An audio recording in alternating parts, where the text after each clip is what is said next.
আমার কাছে আছে চিকেন প্রায় ধরুন এখানে 1.5 কেজির মতো, আর আছে চিকেন উইংও এইখানে অলমোস্ট 1 কেজির মতো হবে। ভাবছি আজকে ফ্রাইডে, আজকে কি বানাবো বাচ্চাদের জন্য। আজকে খাবে, প্লাস ম্যারিনেট করে হাফ কুকড করে রেখে দিব, যেন আগামী 3-4 দিন তাদেরকে নাস্তা দিতে পারি, টিফিন দিতে পারি, এবং তারা যেন খেতে পারে বিকেলে। তো সেটাই ভাবছি কি করা যায় চিকেন দিয়ে। যা কিছু করতে হবে চিকেন আইটেম করতে হবে, কারণ আমার বাচ্চারা হচ্ছে চিকেন খেতেই ভালোবাসে। চিকেনের উইংগুলো বেশ বড় বড় আছে, তো চিকেনের উইংগুলোকে মাঝখানে আমি কেটে নিব। কেটে নিলে প্রপার একটা সাইজ হবে এবং সেটা ফ্রাই করতে অনেক ইজি হয়ে যাবে। আর এরকম এত বড় বড় হলে মানে সেটা ভাজতে যে অনেক প্রবলেম হবে, প্রপার কুকড হবে না। আর চিকেনটা ওয়াশ করার আগে দেখে নিতে হবে, চিকেনের ময়লাটা ভালো করে পরিষ্কার করে নিতে হবে, যেহেতু এটা স্কিন সহ চিকেন, তো স্কিনের মধ্যে অনেক ময়লা থাকে, সেই ময়লাটাকে খুব ভালো করে ক্লিন করে নিয়ে তারপরে ওয়াশ করতে হবে। এবং ওয়াশ করার পরে চিকেনটাকে আমি লবণ আর ঠান্ডা পানি দিয়ে আমি 20 মিনিটস চিকেনটাকে রেখে দিব। আর নর্মাল পানিটা দিলে টেস্টটা ঠিক ওই রকম আসবে না, এই জন্য ফ্রিজে ঠান্ডা ওয়াটার দিয়ে আর লবণ দিয়ে চিকেনের উইংসগুলোকে 20 মিনিটসের মতো আমি রেখে দেব। 20 মিনিটস রাখার পরে তখন এই পানি থেকে চিকেনটাকে তুলে নিব। ভাবছিলাম চিকেনের কি রেসিপি করা যায়, ভাবলাম একটা ডিফারেন্ট কিছু করি, আবার টেস্টিও হবে, আবার বাচ্চারা পছন্দ করবে, এরকম একটা কিছু। তো মাথায় একটা আইডিয়া আসলো, সেই রেসিপিটাই আজকে ট্রাই করছি। তো চিকেনটা 20 মিনিট পরে আমি পানি থেকে চিকেনটাকে তুলে নিচ্ছি। তবে তোলার সময় একটা জিনিস খেয়াল রাখতে হবে, যেন পানিটা একদম চিকেনের গায়ে না লেগে থাকে, একটু চিপে চিপে তুলতে হবে, যেন পানিটা পুরোটা ঝরে যায়। তারপরেও পুরোটা যাবে না, সেই জন্য কী করতে হবে, টিস্যু দিয়ে যাতে পানিটা পুরোটা সোক করে নেয়, সেই জন্য টিস্যুর মধ্যে চিকেনটা আমি রাখবো। রাখার পরে উপরে আবার এই চিকেনগুলো থেকে যাতে পানিটা সরে যায়, সেই জন্য উপরে টিস্যু দিয়ে ভালো করে প্রেস করে নিচ্ছি, যাতে ড্রাই হয়ে যায়। তা না হলে যখন আমি ফ্রাই করব, তেলে দিব, তখন এটা ছিটবে অনেক এবং গায়েও পড়তে পারে।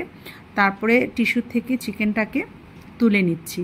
আর তোলার সময় একটা জিনিস খেয়াল রাখতে হবে, যে টিস্যুটা যেহেতু নরম, টিস্যু শিট হলে বেটার, আমার কাছে শিট নেই, এই জন্য আমি এই টিস্যুটা ইউজ করছি, যেন টিস্যুটা লেগে থাকলে সেটাকে সরিয়ে নিতে হবে। আর তেলটা গরম করে এবার আমি চিকেনটাকে ভাজবো। তো চিকেনটা ভাজার সময় একটা জিনিস খেয়াল রাখতে হবে, আমি কিন্তু চিকেনটা ডুবা তেলে ভাজছি না, চিকেনটাকে আমি ভাজছি চিপচিপে তেলে।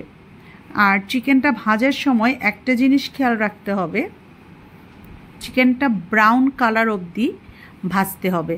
আর অনেক বেশি তেল দিলে এই রেসিপিটা হবে না। আপনি যদি ডুবা তেলেও চিকেনটা ভাজেন, তাহলে কিন্তু চিকেনের ওই ফ্লেভারটা আসবে না।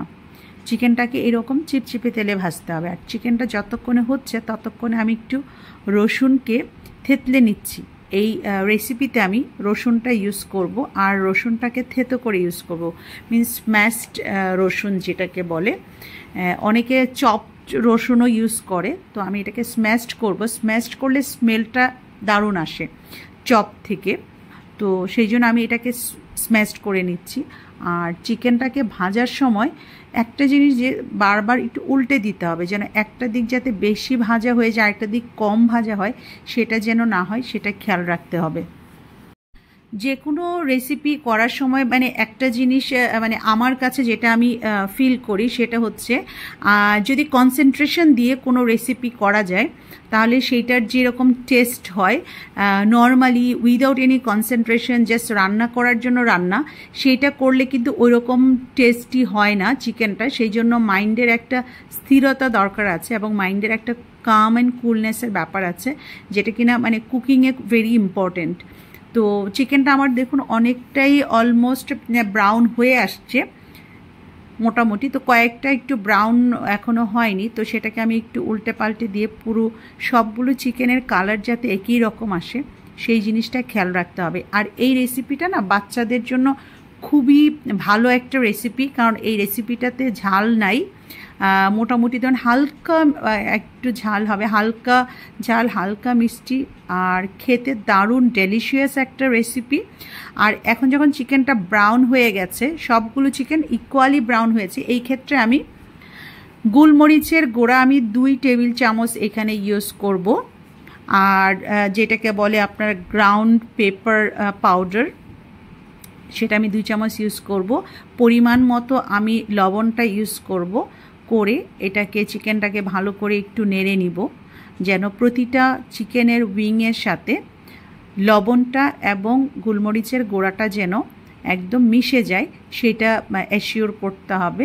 যার জন্য বেশ কিছুক্ষণ নেড়ে চেড়ে যখন মোটামুটি গোলমরিচের গুঁড়াটা চিকেনের সাথে মিশে গেল, ঠিক এই পর্যায়ে আমি এখন এই চিকেনগুলোকে যখন ফ্রাই করছি, বেসিক্যালি এই রেসিপিটাতে পাপরিকা ইউজ করে, কিন্তু আমার কাছে পাপরিকা নেই, সেক্ষেত্রে আমি কাশ্মীরি লঙ্কার গুঁড়াটা আমি 1 টেবিল চামচ আমি ইউজ করছি।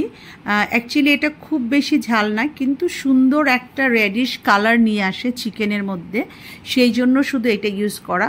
পাপরিকাটার যেমন একটা টেস্টও নিয়ে আসে, তো সেই ক্ষেত্রে কাশ্মীরি লঙ্কার টেস্টটাও কিন্তু খারাপ না, এটাও কিন্তু বেশ ভালো একটা টেস্ট নিয়ে আসে। আর স্ম্যাশড করা গার্লিকটা বা রসুনটা আমি এই এখন দিয়ে দিব, দিয়ে এটাকে ভালো করে একটু নেড়ে চেড়ে নিব, যেন রসুনটা মোটামুটি ফ্রাই হয়ে যায়।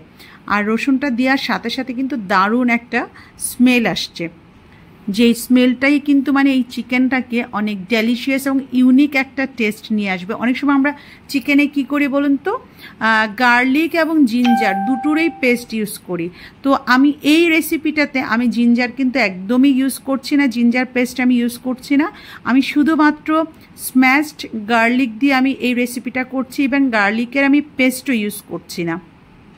তো যখন আপনার গার্লিকটা মোটামুটি ফ্রাই হয়ে গেল, এই ক্ষেত্রে আমি আধা কাপের মতো টমেটো ক্যাচাপ দিয়ে দিচ্ছি।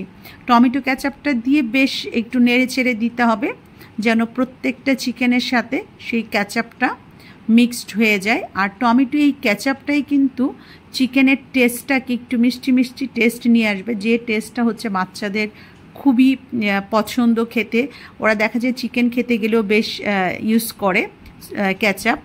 আর দিয়ে দিচ্ছি আমি মাস্টার্ড পেস্ট, মানে সরিষা বাটা আমি 2 টিস্পুন আমি ইউজ করছি।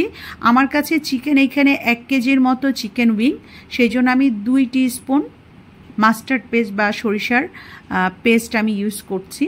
আর এই সরিষার পেস্টটাই হচ্ছে এই রেসিপির স্পেশালিটি, যেটা কিনা অন্য চিকেনের রেসিপি থেকে এটাকে একটু ডিফারেন্ট করছে। এটা খুবই ইজি একটা রেসিপি, বাট বাচ্চাদের জন্য খুবই ইন্টারেস্টিং, এবং বাচ্চারা এটা শুধু খেতে পারে উইথ সালাদ, আবার এটা পরোটা দিয়েও খেতে পারবে, রুটি দিয়েও খেতে পারবে। এটা ওইরকমই একটা রেসিপি, কারণ এটার মধ্যে খুব একটা ঝাল নেই, হালকা গ্রেভি আছে। আর এই পর্যায়ে যখন চিকেনটা পুরোপুরি দেখুন রেডি হয়ে গেছে, আমি 4 টেবিল স্পুনের মতো আমি মধু ব্যবহার করছি। আর মধুটার স্পেশালিটিটা হচ্ছে চিকেনের যে মিষ্টি যে টেস্টটা, সেটাকে ক্যাচাপের সাথে মধুর মিক্সড হলে দারুণ একটা টেস্ট আসে এবং একটা সুন্দর স্মেল এখনই কিন্তু চিকেনটা থেকে বেরোচ্ছে, এবং দেখে খেতে ইচ্ছে করছে এখনই, মানে এতটা ডেলিশিয়াস লাগছে রেসিপিটা দেখে। তো this is the first time যে আমি কোনো একটা চিকেনের রেসিপি মানে এত ভালো, আমি নিজে প্লিজড আমি এই রেসিপিটা করে, কারণ এর আগে আমি চিকেনের অনেক রেসিপি করেছি কিন্তু এতটা ভালো হয়নি। আর যখন পুরোপুরি জিনিসটা আপনার হানিটা মিক্সড হয়ে গেল, এই পর্যায়ে আমি অল্প পরিমাণ পানি এটার সাথে অ্যাড করছি। সেই পানিটা নর্মাল পানি, মানে এটা আপনি কোনো গরম পানি এটাতে ইউজ করবেন না, নর্মাল ওয়াটার ইউজ করবেন, কারণ প্রপার কুকড হওয়ার জন্য এই ওয়াটারটা জরুরি। আর এই ওয়াটারটা দেওয়ার পরে চিকেনটাকে ভালো করে একটু নেড়ে চেড়ে 20 মিনিটসের মতো ঢেকে এটাকে কুক করতে হবে। লিড দিয়ে ঢেকে দেওয়ার পরে এটা কুক হবে। আর এই রেসিপিতে অনেকে ক্যাপসিকাম ইউজ করে না, কিন্তু আমার কাছে মনে হয় চিকেনের রেসিপি মানে একটু ক্যাপসিকাম দিলে ভালোই লাগে খেতে। তো সেই জন্য আমি একটা ক্যাপসিকামকে পিস করে আমি এই চিকেনের সাথে দিয়ে দিচ্ছি, এবং ক্যাপসিকামটা দেওয়াতে লুকটাও একটু দারুণ আসছে, সুন্দর আসছে।